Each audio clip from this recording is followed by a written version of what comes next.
what Pramod is saying, and I completely agree. India's story was consumption and India's story was government spending, right? Consumption is not happening. So large part of the demand is much low. Government doesn't have the coffers to spend a lot more in infrastructure or create demand. So we are kind of in a situation wherein, we will be stuck with this piece. But I have a very different take to this to ask of you. From what you see and what you've seen in your experience, let's take 6 months forward, right? You take 9 months forward. There is a lot of conjecturing happening on the vaccine, et cetera, et cetera. Let's take June, right, of next year. In your opinion, what could be a permanent change in consumer behavior, right? And what could it mean for companies at large, right, in terms of really readjusting? Could you give us some insight on that? Sure, Bhavesh. I think, let me sort of answer this question in two ways, right? One is about the near term, here and now, and a bit of crystal ball grazing for the future as well. What will it look like in the future? So that's my version of it, but, we don't know how it'll all pan out, right? No one has an answer right now.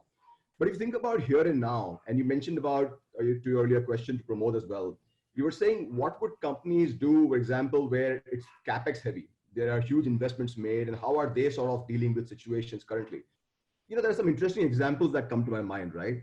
If you think about COVID crisis, and let's pick up two sort of companies that come from industries that we all know have been disrupted the most. One is hospitality, right? I mean, we know all of that, all of us know it. But it's interesting how hospitality companies, and one of the companies that comes to my name, because I know them really well personally, is Lemon Tree Hotels. For example, in Delhi, they overnight sort of brought in and sort of huddled up around it and created a hotel and a section focused on harboring people who are COVID or people who have come in from travel and things like that.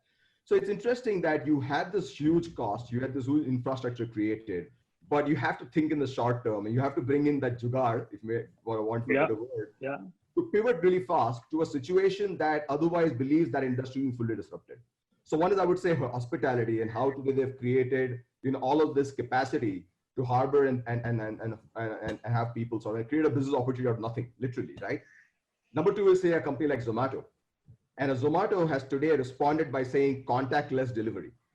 What are they talking about? They're doing that largely to drive better consumer sentiments, give them more trust, give them more comfort, because all of us are really, really paranoid about what's going to come into our house. But they're responding that, and when we say these two companies have kind of responded to a certain situation, you can imagine the amount of insane work that's gone on to the back end to operationally support some of these assertions they're making to their customers. The other, of course, is the Indian typical entrepreneurial spirit, as you call it. See the how they've responded to the face mask business, the sanitizers and things like that. Suddenly mushroom these new companies. You can see it on the red light now. Yeah, but I've got a friend of mine who's in the garment business has suddenly built a brand on face masks, and he's doing better business than he used to do earlier. Yeah, if something gets sold, I'm sorry, I'm interjecting, Milan. Something gets sold on India's red lights, means it's really arrived in life, right? Right, it's really arrived. Masks and sanitizer are being sold at red lights. Yeah. So I think, to bring in more better consumer sentiments, not only in the short term and in the long term as well. And I think, Bhavesh, in every adversity, there lies opportunity. And that's how we as Goals 101 are seeing this.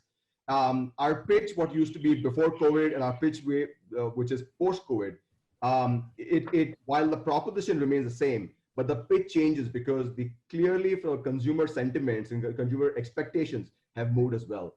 So today we focus a lot more on efficiency, on automation, on speed, on agility, and on building revenue lines that otherwise never existed. And that's what we are doing. So the thing is, as soon as you start touching a certain customer sentiment, which clearly is a latent need that's kind of built up given the current crisis, you suddenly see a new opportunity opening up. And we see that clearly, and our business seems to be very replicable, not only in India, but globally as well.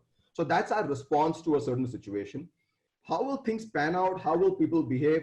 See, to me, I think, working from home is now a new reality. We all realize that. I mean, we are comfortable doing that. And none of us are worried about the fact that how will it impact productivity. I mean, to our surprise, and, I think pleasant surprise, is that our productivity from a tech, data science, as well as engineering perspective has been the best and better than before. Maybe we will cut out all the riffraff in terms of those corridor Chit conversations, chats and all of that stuff. all the things that you had around the sort of tapris and things And like unnecessary meetings. unnecessary meetings. Absolutely. Yeah, yeah. So it's very focused, very sharp, and you weeded out a lot of things. So to me, I think a lot that's going to change. People are going to be a lot more receptive. And to what you mentioned, Bhavesh, is that how people are sort of in a way also appreciating and recognizing that the fact that you are in your home environment and you can work, and that will have its own disruption on this whole co-working spaces, on commercial real estate, and all of that. But I'm sure co-working spaces will pivot and start becoming something else. Now, all of this thinking is already going to it. I still believe in the spirit of entrepreneurship and entrepreneurial spirit of India. And I believe that domestic consumption will always drive and fuel the economy and continue to do it. We are a population of 1.3 billion people. We will consume. There will be short-term glitches, but I think I'm very optimistic of the future, and people will pivot and change their models and still be relevant given what the situation at that point in time. So that's my take. Terrific.